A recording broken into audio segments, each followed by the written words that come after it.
Muy buenas noches. Finalizó en la ciudad de Biarritz, en el sur de Francia, la cumbre del G7 y como siempre este tipo de encuentros deja varios temas para analizar. Este encuentro en particular dejó en evidencia las discrepancias entre los mandatarios asistentes, pero más allá de eso dejó un fondo de 20 millones de dólares para combatir los incendios forestales en la selva del Amazonas.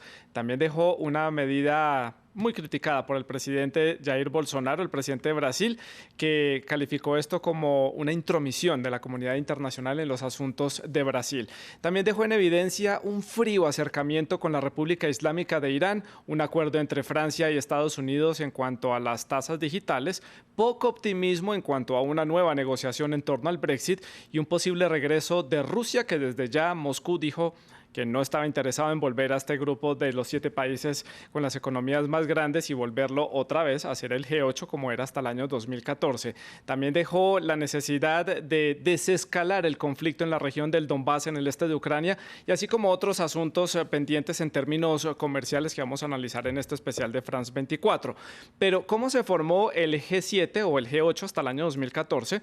En el siguiente reportaje les contamos los principales hechos a lo largo de la historia que han forjado este selecto club de países. Noviembre de 1975, 6 de los jefes de Estado más poderosos del mundo se reúnen en Francia.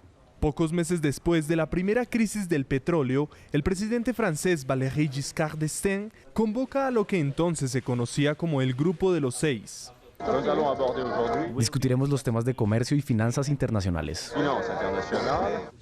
Un año después, el G6 se convirtió en el G7, al concedérsele a Canadá la entrada en el grupo, y los temas se ampliaron hasta discutir el cambio climático, la economía, la atención médica y la seguridad mundial. Rusia se unió al grupo en 1998, pero fue excluida del G8 en 2014 después de anexar Crimea de Ucrania. Esta noche nos reuniremos con los otros 7 países del G8 para determinar el camino a seguir, pero francamente es Rusia la que necesita cambiar de rumbo. Necesitamos enviar un mensaje muy claro al gobierno ruso y al presidente diciendo que sería completamente inaceptable ir más lejos en Ucrania. Estados Unidos, Francia, Italia, Reino Unido, Japón, Alemania y Canadá se reunieron desde entonces como el G7. Representan el 40% del Producto Interno Bruto mundial y albergan al 10% de la población mundial. Bueno, añado una información adicional a este reportaje para ponerlos en contexto. ¿Qué es el G7? Está compuesto por Estados Unidos, Japón, Alemania, Francia, Reino Unido, Italia y Canadá, pero también hay otros estados que son invitados a las diferentes cumbres año tras año. Este año había países invitados como España, Ruanda, Australia, Chile también por parte de América Latina que estaban allí haciendo presencia. Estas economías representan el 40% del Producto Interno Bruto mundial y el 10% de la población del planeta. Allí se discuten temas políticos, económicos y sociales a nivel mundial y en esta oportunidad también hubo tiempo para discutir temas ambientales. Paso entonces a presentarles a los invitados con los que vamos a analizar este tema. Está con nosotros en el estudio de France 24 Eugene Richard. Ella es docente e investigadora de la Universidad del Externado en Colombia. También está con nosotros Philippe Voland, él es analista internacional, y en conexión vía Skype está con nosotros Guillermo Holzman, él es analista y consultor político académico de la Universidad de Talca en Chile.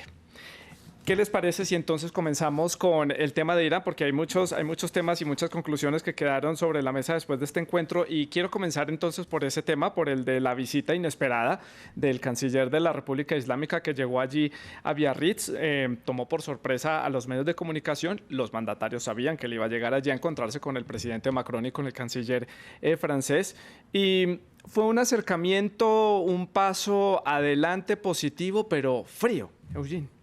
Sí, pero realmente eso fue una maniobra de Macron, fue su propia iniciativa y creo que aquí Macron ha demostrado ser una persona muy audaz y ha demostrado mucha voluntad política. Sabíamos que este dossier iraní era caliente y invitando finalmente el jefe de la diplomacia iraní, Macron ha dicho que ha creado las condiciones para que un encuentro próximo entre el jefe de la diplomacia o el presidente Trump y las autoridades de Irán se podrían reunir. Entonces es un paso simbólico, pero es un paso muy importante. Trump él mismo ha dicho que había sido sorprendido. Creo que Macron utilizó un poquito una técnica de Trump, que es finalmente tomar una decisión de manera unilateral y pues decir a la gente, bueno, las cosas son así, ahora está el jefe de la diplomacia, pues miremos cómo podemos avanzar sobre este dossier. Entonces, ha sido realmente audaz, pero yo creo que ha pagado porque Trump mismo ha dicho que estaba de acuerdo para reunirse en una próxima oportunidad con el líder de Irán para avanzar sobre este dossier nuclear.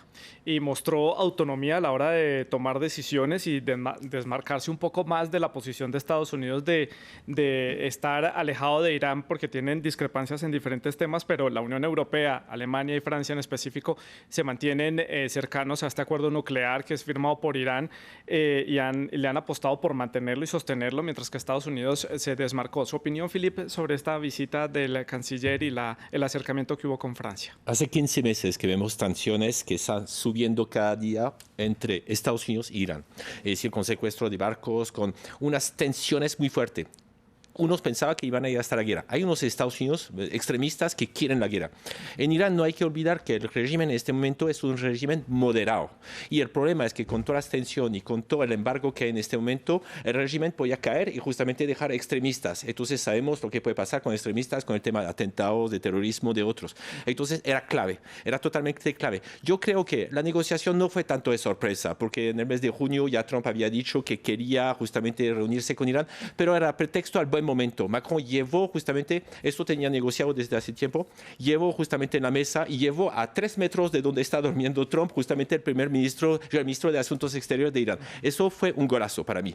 Es decir, que frente al nivel internacional no era Trump que se aproximaba, Macron le aproximó justamente a Irán. Y esta negociación llevada no solamente por Macron, también con todo el equipo, Angela Merkel, estaba también Boris, justamente apoyando justamente el tema. Y eso es interesante porque vemos que en este momento el problema de guerra siempre es que haciendo con el problema medioambiental que veremos. Entonces yo creo que puede interrumpir una guerra. Yo creo que la negociación de nuevo va a poder reabrir. Y muy chistoso el discurso de Trump, siendo yo conozco amigos empresarios que me dicen que el país es bueno para construir carreteras, para poder hacer cosas. Entonces yo conozco gente que se enriquecieron allá, entonces no tenemos que perder esto. Entonces él vio la parte de negocios y Macron jugó su parte política internacional. De nuevo está en la batuta de la escena internacional justamente para representar no solamente Europa, pero varios países. Y Guillermo, en Chile, en el sur del continente, ¿cómo ve usted esta jugada a nivel internacional por parte del gobierno de la República Islámica de Irán? Porque en este momento están teniendo serias dificultades económicas por las sanciones que reciben por parte de la comunidad internacional, tienen una alta inflación, han tenido que modificar el cono monetario en las últimas semanas para hacer frente a esta inflación. ¿Esto tal vez hace parte de una jugada por parte del gobierno de Irán para tratar de restablecer esas relaciones internacionales? Sí, sin lugar a dudas. Irán está jugando una estrategia win-win, es decir, de jugar a ganar. En primer lugar, está disponible para la estrategia de Macron, que quiere instalarse como líder de la Unión Europea, pero también como interlocutor válido de Donald Trump. Y dentro de eso le interesa tener un rol en la geopolítica mundial. Y en esa perspectiva, Irán ha sido funcional a ese objetivo al estar disponible para viajar. Apenas Macron le señala la necesidad de ese viaje, no obstante lo conversado anteriormente, y llega justamente el presidente iraní, el canciller iraní, a esta reunión para poder instalar con su voluntad de diálogo, en primer lugar, su disposición a mantener una negociación con Europa y particularmente a través de Francia, establecer un punto de ventaja respecto a Donald Trump que no está dominando el tipo de relación con Irán y dar tranquilidad a los mercados y particularmente a Europa en torno a todo lo que son los capitales europeos que están en Irán y también respecto a asegurar mediante el diálogo que se podría estar abriendo el suministro de petróleo hacia Europa. Y en esa perspectiva, este primer paso, aún sin resultados positivos, deja a Donald Trump en una situación en la cual debe aceptar que ese diálogo puede ser posible y donde Estados Unidos no podría quedar afuera y donde hay una competencia, sin lugar a dudas, por los liderazgos a nivel más bien geoestratégico de tipo mundial.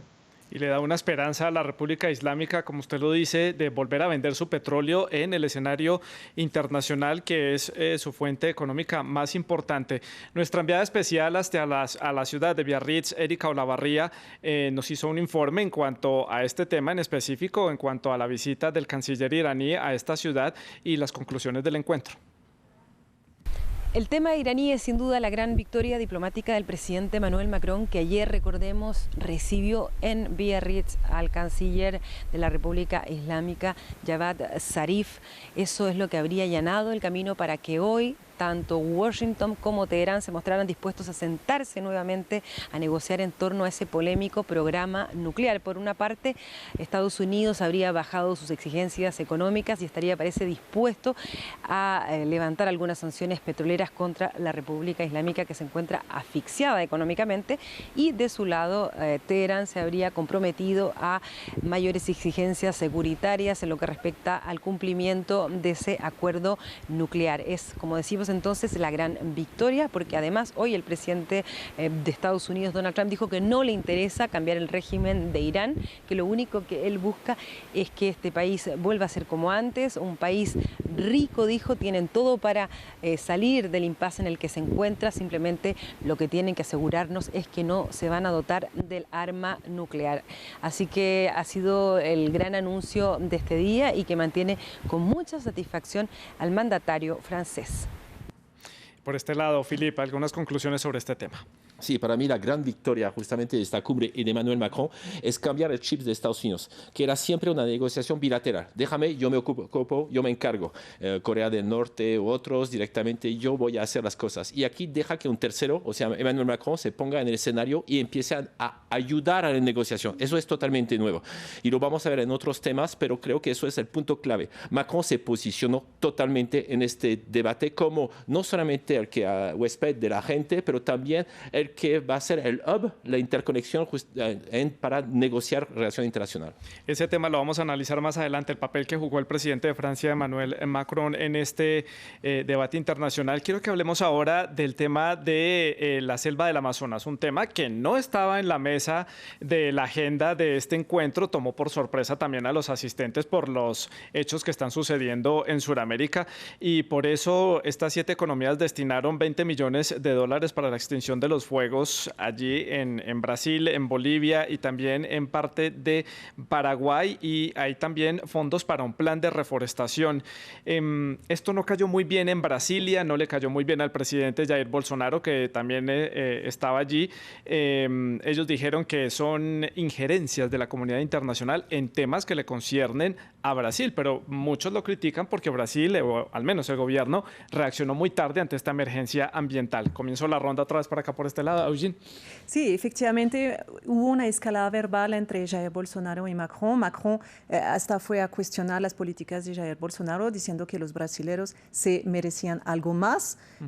Más que los incendios, obviamente, en Amazonas, pero también algo mejor que las políticas de Bolsonaro en este país. Y Bolsonaro, pues, reaccionó muy fuertemente. Sin embargo, creo que Macron ha sido hábil declarando que Brasil finalmente no era solamente Brasil, pero que la selva amazónica era el pulmón de toda la tierra, y que si hablamos de un G7 y que hablamos de asuntos internacionales, pues cabía dentro de este G7 este dossier, y que finalmente la decisión que fue tomada de esta donación para parar esta selva le estaba beneficiando al mundo entero. Entonces, otra vez, me parece que Macron fue hábil en democratizar la agenda, decir, mire que eso no es un asunto de injerencia, miren que eso es colaboración internacional, eso es multilateralismo, y eso es lo que queremos para la gobernanza mundial. Y acto seguido, el presidente de Bolivia, Evo Morales, pidió ayuda a la comunidad internacional. Exacto. Para que le ayudaran a combatir los incendios en el departamento de Santa Cruz, en el oriente de ese país. Rompo la ronda, Philippe, voy con nuestro invitado en Chile, Guillermo, su opinión en torno a este tema que generó mucha controversia en América Latina, en los países que tienen territorio en Amazonas, incluso en su país, Chile. El presidente Piñera también estableció un diálogo con el presidente de Bolivia y comentó sobre este tema, por supuesto. Así es, para Chile y particularmente para América del Sur, el tema de la Amazona o la Amazonía es un tema estratégico sin lugar a dudas. Un tema donde se mezclan por lo menos tres componentes distintas. La primera de ellas, la más complicada, es que los propios gobiernos, tanto de Bolivia como Paraguay y de alguna forma también Brasil, han permitido que se haga un proceso de deforestación para abrir esa parte de la Amazonía a la ganadería o la agricultura, pensando en lo que son las exportaciones y la generación de alimentos.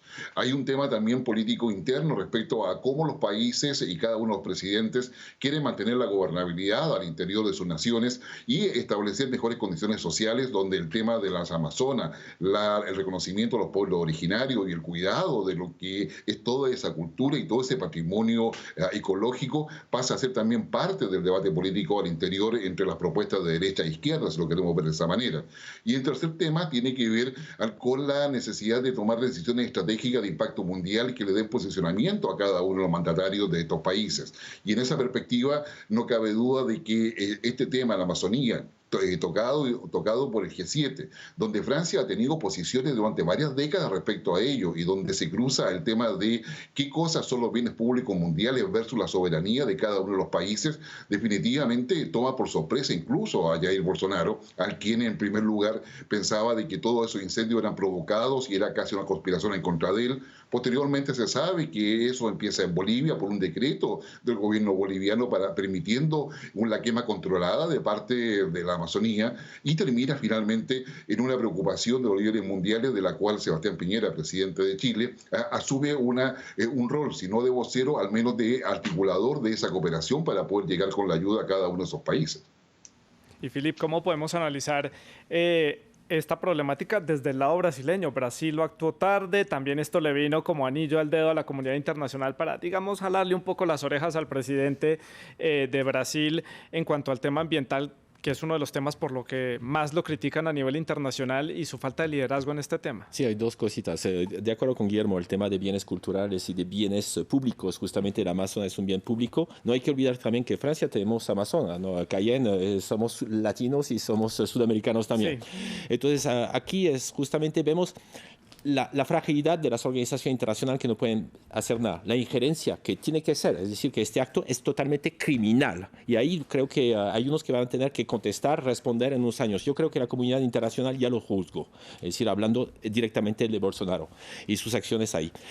Lo que vemos es justamente no hay ninguna organización que es capaz de parar esto, es decir, que aquí dice ya es gobernanza, es mi propio país, puedo hacer lo que me da la gana, de verdad puede hacer lo que le da la gana. Si decidimos de hacer explotar bombas nucleares en nuestro país frente a las fronteras, ¿podemos hacerlo o no podemos hacer? Entonces, todo este tema de relación internacional, yo creo que Naciones Unidas también está mostrando sus fallas en este momento. Necesitamos unas organizaciones fuertes para parar justamente esas cosas.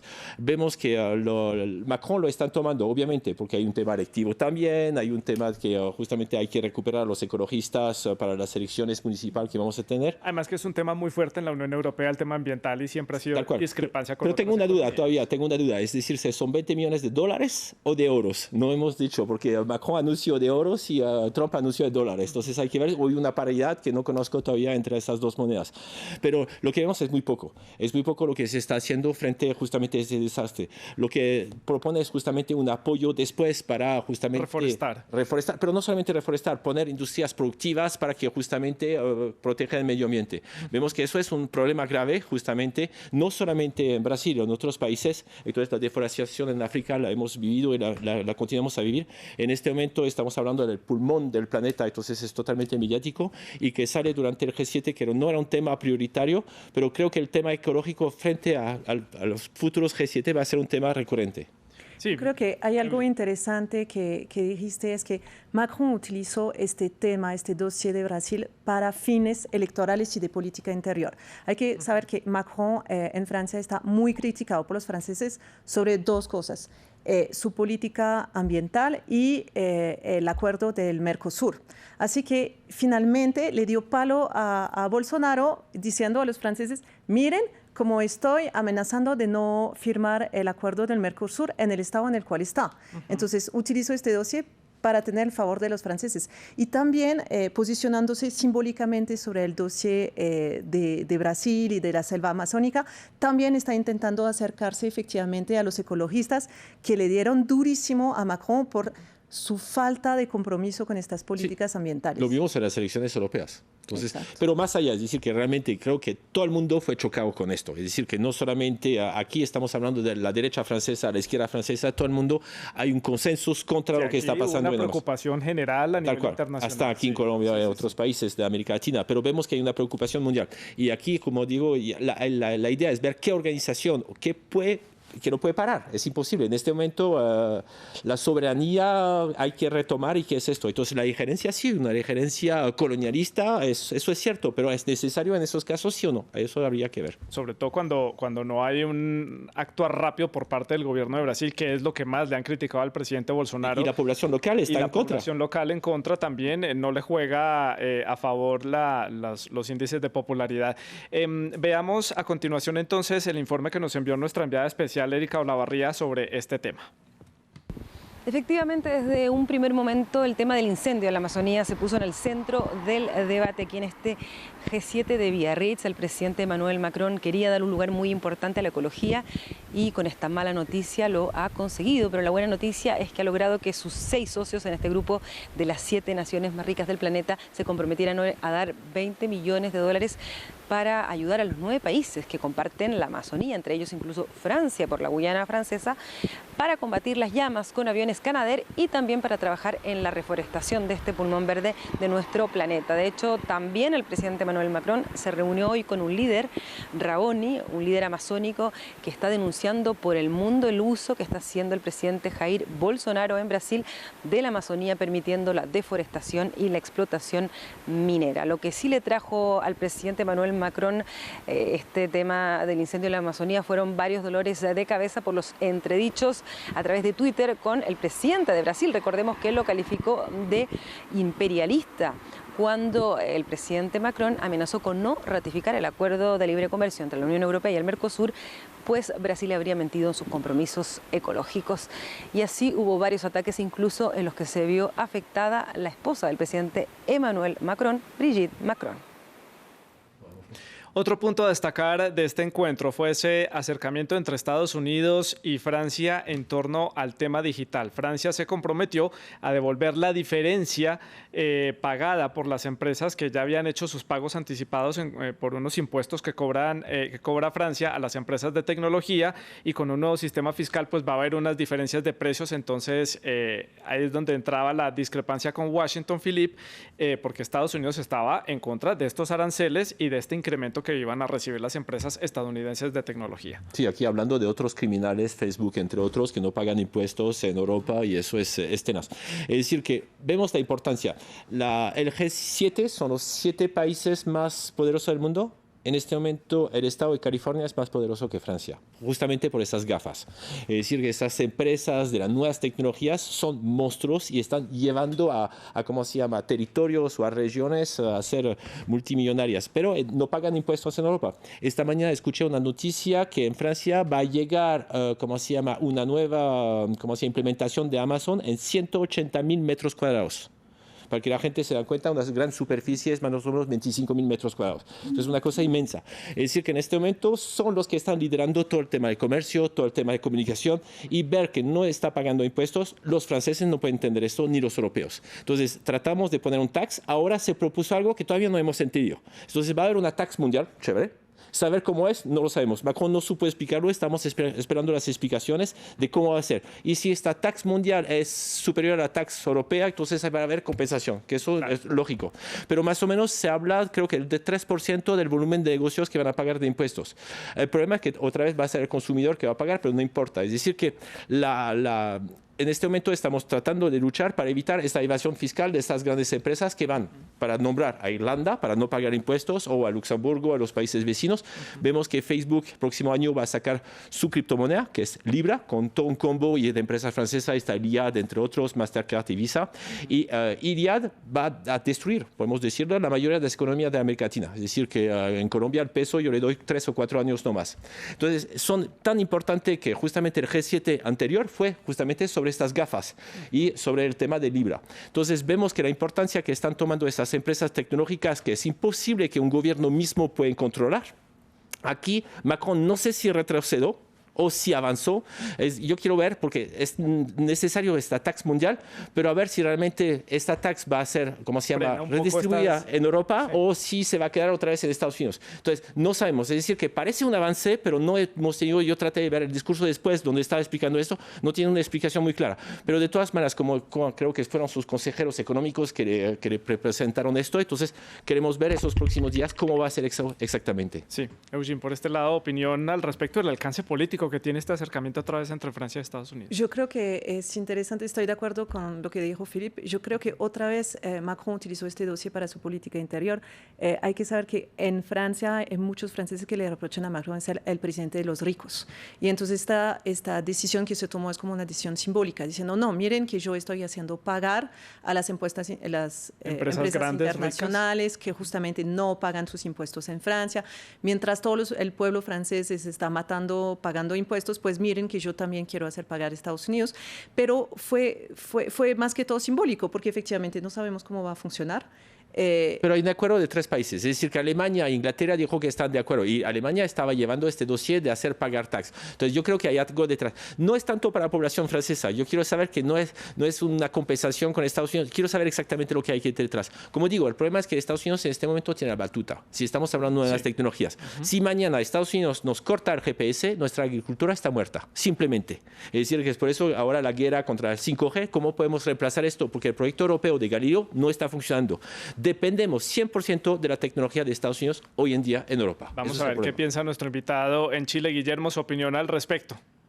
A ver, yo creo que primero que nada hay que tener presente que Donald Trump está en modo electoral y en consecuencia ese modo electoral que busca réditos de todas las cosas en la política doméstica estadounidense, probablemente le pasa algo parecido por lo que ustedes dicen a Macron respecto a Francia. Sin embargo, desde el sur del mundo lo que se ve es un Macron que está intentando tomar un liderazgo para ser el interlocutor con Estados Unidos y ser justamente Francia, con Macron a la cabeza sacando todos los dividendos políticos correspondientes.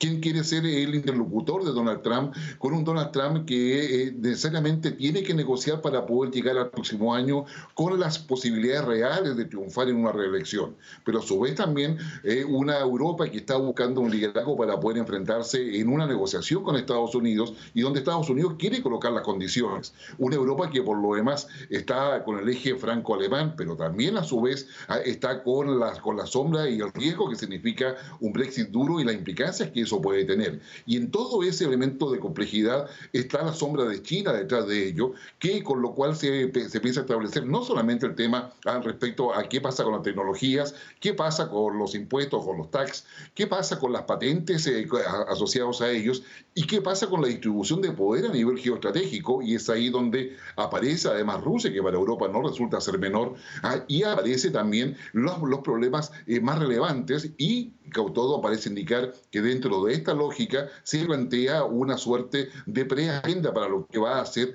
la agenda del Consejo de Seguridad de Naciones Unidas el próximo mes. A esto hay que añadirle los acuerdos que alcanzó Estados Unidos, no solamente con Francia, sino también en Washington calificaron como acertado ese acercamiento que hubo con China, porque Beijing volvió a extenderle la mano a Washington y decirle, sentémonos otra vez a negociar, bajemos un poco aquí las cargas y tratemos de hablar del tema de los aranceles, porque esto está afectando la economía mundial. Esto fue bien recibido en los países asistentes al G7 y también hubo espacio para hablar de ese posible acuerdo que firmarían Londres y Washington una vez el Reino Unido se retire de la Unión Europea. Si hay un Brexit duro y no tiene un acuerdo alcanzado con Bruselas, Londres viraría hacia Estados Unidos para poder tener un socio comercial destacado. ¿Algo para decir? Sí, eso parece imposible. Es decir, que el problema es que la mayoría de los productos vienen de Europa. Entonces, esos productos, si no tiene unas líneas claras, ¿cómo pueden llegar? Es decir, que tendría que volver a negociar productos, todos los aranceles. Es una cosa totalmente complicada. Es decir, que lo que está diciendo con Estados Unidos es horrible. Es decir, que para ellos, para Inglaterra, será una catástrofe tremenda.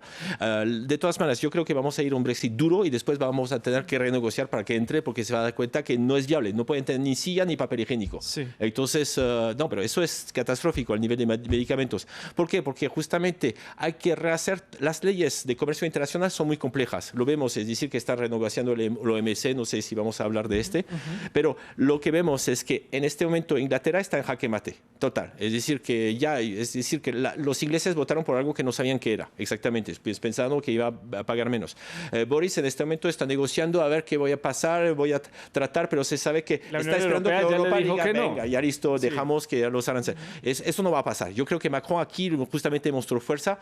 En la cumbre no se habló del Brexit, no se podía porque tiene que ser ¿cómo se llama? En Comisión Europea. Sí. Aquí era una cosa bilateral o unilateral. Eugene, le pregunto, como lo decía, esta mano que le dio ahora Beijing a Estados Unidos para que hablen del tema de los aranceles, para bajar un poco esta tensión en términos comerciales, ¿sí se puede calificar, como lo ha dicho Washington, como algo acertado, como algo positivo, como un logro de Donald Trump en esta cumbre? Claro, es que ambos países saben que no tienen nada que ganar en esta guerra comercial que se están dando en este momento. Entonces, las cumbres son momentos en los cuales damos un paso simbólico, más que todo, porque lo que se va a definir realmente es después. Cuando vemos el documento que fue firmado, pues es una serie de promesas, pero realmente nada queda exactamente en firme. Pero digamos que en estos grandes encuentros lo que hacemos es comunicación política simbólica, en la cual decimos, mira que te tiendo la mano, mira que yo tengo buena voluntad, mira que nos vamos acercando, pero son momentos claves porque aquí se está reconfigurando una situación que va a tener realmente repercusiones inmediatas, pero en los meses a venir y, ¿por qué no, en los años a venir? Pero sí fue un acertado desde el punto de vista diplomático y simbólico. Sí, y en Chile, Guillermo, su opinión al respecto a este tema, este acercamiento que pueden tener Beijing y Washington, ¿puede de verdad ser un punto de partida para desescalar un poco esta guerra de los aranceles? Yo diría que no es un punto de partida, es simplemente un gesto que permite en la práctica bajar la incertidumbre respecto a lo que va a suceder. Todo hace pensar que para Donald Trump la guerra comercial con China le es muy conveniente en términos del beneficio electoral al interior de Estados Unidos, pero también tiene que ver con poder paralizar o demorar todo lo que es la ruta de la seda, tanto marítima como terrestre, que está desplegando China, a establecer específicamente quién tiene el dominio del comercio y la economía a nivel mundial, de qué forma eso se va a llevar a la práctica. Hoy día el anuncio de Donald Trump en términos de estar dispuesto a negociar, el eventual anuncio de Beijing en términos de también querer sentarse a la mesa, son buenas noticias en la medida en que nadie está pensando que esta guerra comercial pase a otro plano del punto de vista militar o del punto de vista conflicto bélico, y eso sin lugar a dudas es positivo y se refleja en el comportamiento de las bolsas a nivel mundial. Pero también hay incertidumbre respecto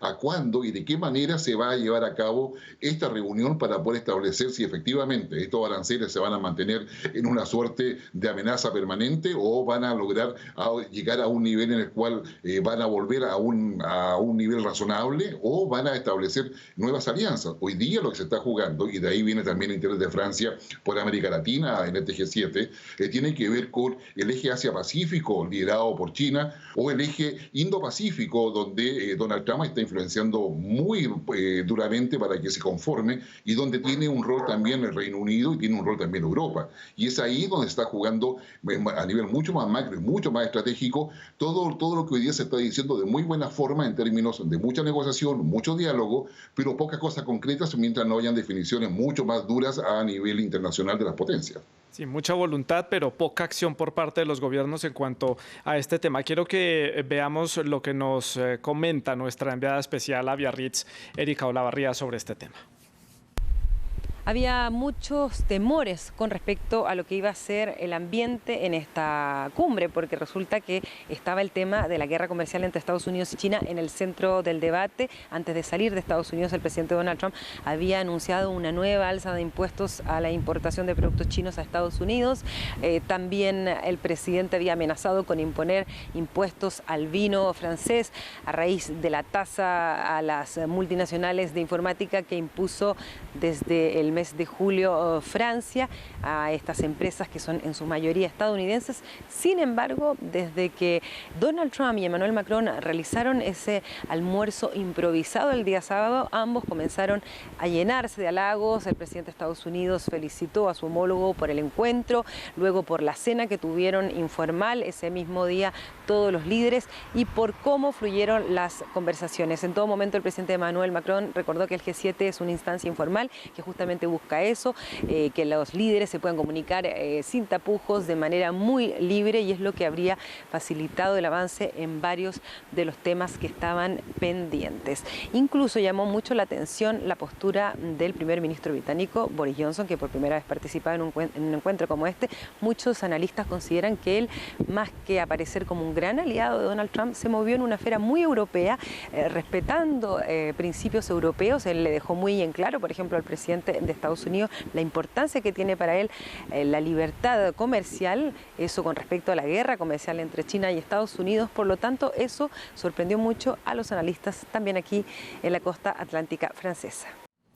Bueno, seguimos avanzando con otros temas que tenemos en nuestra agenda aquí en este especial de France 24, y también desde el G7 le extendieron la mano también a Rusia. Varios países allí asistentes dijeron que estarían dispuestos a que Rusia volviera para el encuentro que está previsto para el año entrante en Estados Unidos. Desde Moscú, el canciller de Rusia, Sergei Lavrov, dijo que no le interesa volver al G7, en su momento era G8.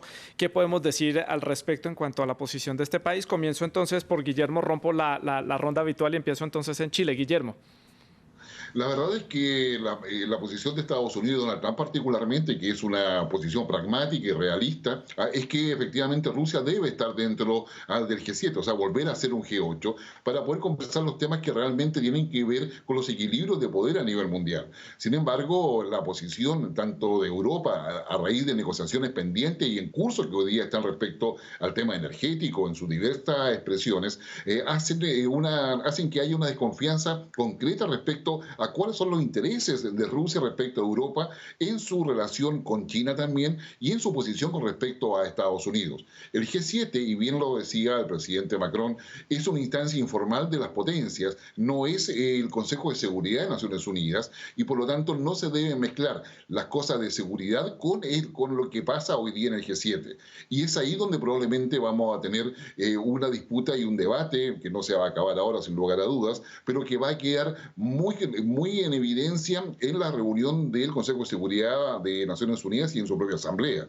Y en esa perspectiva, Rusia, más allá de haber anexado a Crimea, más allá del rol protagónico que tiene en Ucrania, no cabe duda que su relación con Grecia, su relación con Turquía, su relación con otros países con los cuales mantiene negociaciones muy directas desde el punto de vista estratégico y energético, van a ir planteando que Rusia debe tener un papel, un rol o una consideración en las reuniones que se hacen a nivel global, particularmente de los líderes mundiales.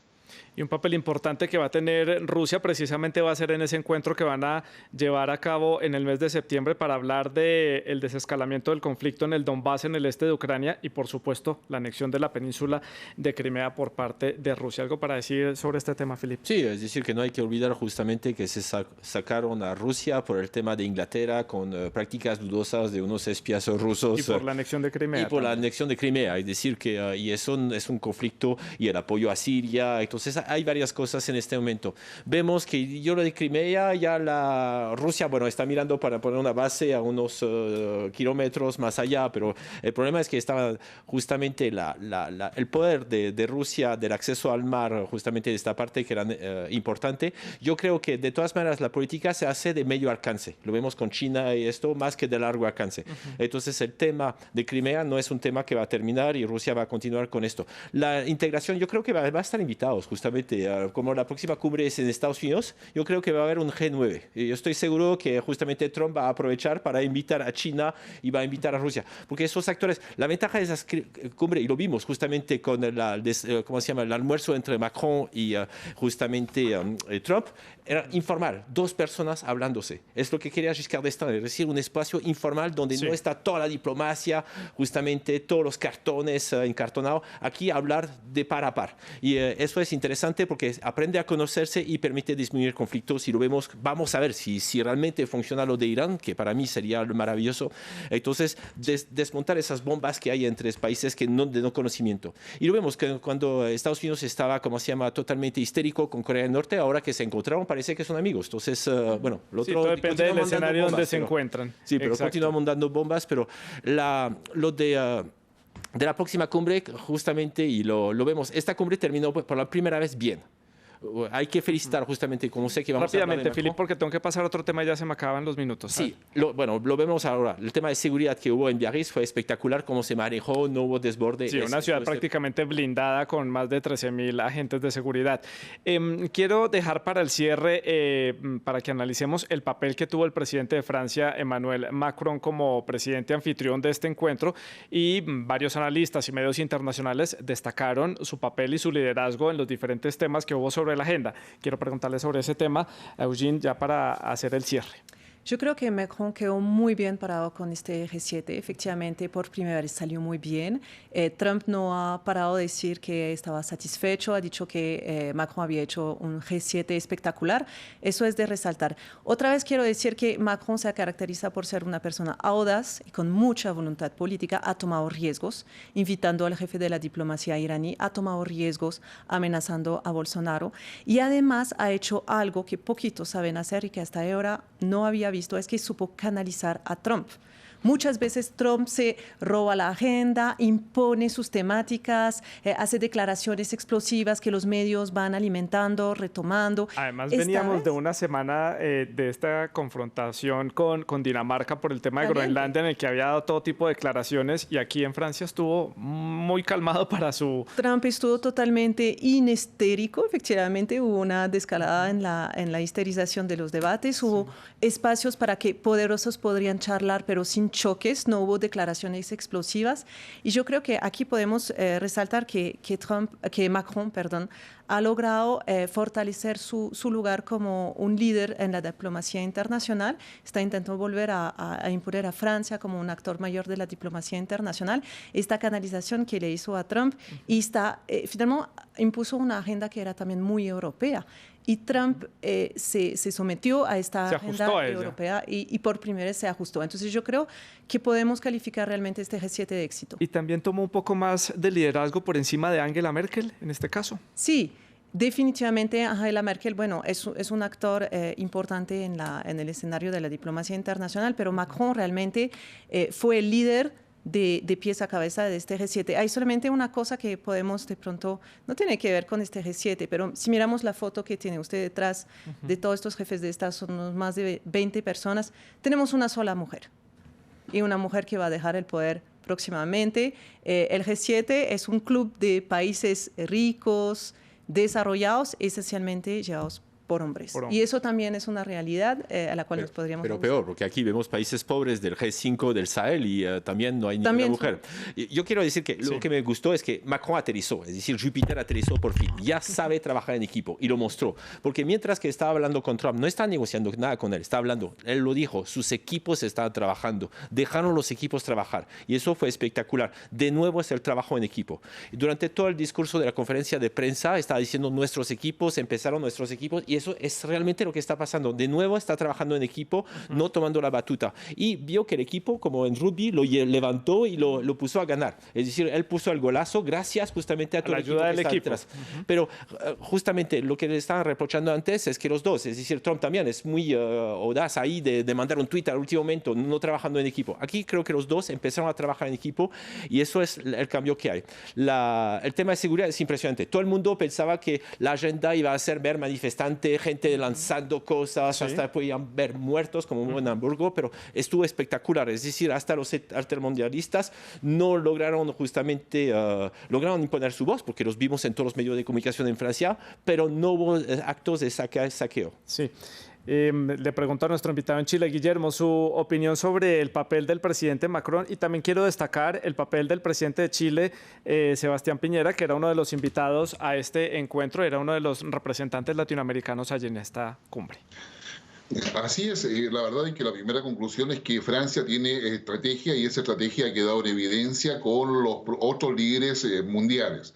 Lo segundo es que esa estrategia hoy día considera América Latina y se ha utilizado a la Amazonía en lo coyuntural para dejarlo en evidencia y se ha proyectado a través de la cooperación para apagar el incendio en toda esa zona que es el pulmón verde del mundo. Lo tercero es que para Macron es fundamental también mostrar ese liderazgo, no solamente respecto al resto del mundo, sino también al interior de Europa y particularmente de una Unión Europea que ahora está empezando a consolidar su nueva estructura después de las elecciones. naciones. Y eso también implica en la práctica a establecer nuevas prioridades que deben ser compartidas por muchos países, avisorando ya lo que va a significar un Reino Unido que tiene una Commonwealth y que tiene una injerencia sobre el Pacífico que a Francia le interesa muchísimo. Por lo tanto, Francia tiene hoy día una estrategia. Para Chile, que va a ser sede de la COP25 en el mes de diciembre, la presencia de Sebastián Piñera es un reconocimiento a Chile que, siendo un país muy pequeño, sí es un ejemplo referencial para muchos otros países en desarrollo o emergentes que pueden estar presentes como operadores a un nivel de articulaciones dentro de otras voluntades de otras naciones para poder establecer una forma de trabajo conjunta y cooperativa alineado con los países líderes. Y en esa perspectiva, la presencia de Chile, Sebastián Piñera, constituye, yo diría, una señal en torno a ello y con lo que va a pasar posteriormente en las relaciones de Unión Europea con China, con Rusia y su rol particularmente en los conflictos geopolíticos a nivel mundial, pero particularmente, esperamos que no, particularmente digo, con Estados Unidos, esperando de que no haya un Twitter de por medio de Donald Trump. Bueno, eso en cuanto al análisis de lo que sucedió en esta cumbre del G7 en Biarritz, en el sur de Francia. Me quedan 2 minutos de programa. Conclusiones rápidas. ¿Qué se quedó por fuera de la agenda? ¿Qué faltó? ¿Qué sienten ustedes que de los temas internacionales no fueron tocados acá o que debía haber tenido un poco más de espacio para debatir? Jenny lo dijo, justamente la paridad, porque justamente la agenda pública había hablar del tema del rol de la mujer. Obviamente se está haciendo algo, el apoyo justamente al G5 de Sahel, que estaba durante el encuentro, con apoyos a través de una fundación de Angelique Kidjo a la mujer y el emprendimiento de las mujeres en África, en el Sahel en particular, pero es muy poco. Es decir que, bueno, este apoyo es más importante que el apoyo a Amazonas. Sí, van a destinar $250 millones a programas de emprendimiento de la mujer por este lado, Gina, ¿algo para bueno, definitivamente el líder, el éxito, el carisma, otra vez es masculino. Entonces, eso es algo que es una agenda mundial que hay que construir. Hay que democratizar la vida política en sus altas esferas. Tenemos una cita para 2020 en Miami. Veremos si hablamos de G9, efectivamente. Veremos si vemos nuevas caras y ojalá nuevas caras femeninas. Y veremos también si el tema ambiental ya hace parte de esta agenda, pero no por un incidente como ocurrió en esta oportunidad con estos incendios en el Amazonas, sino porque de verdad es parte de la preocupación de los líderes tener el tema medioambiental en sus agendas a nivel internacional. A nuestros invitados, muchísimas gracias por habernos acompañado el día de hoy aquí en France 24 y ustedes pueden seguir con nuestra programación. Feliz noche.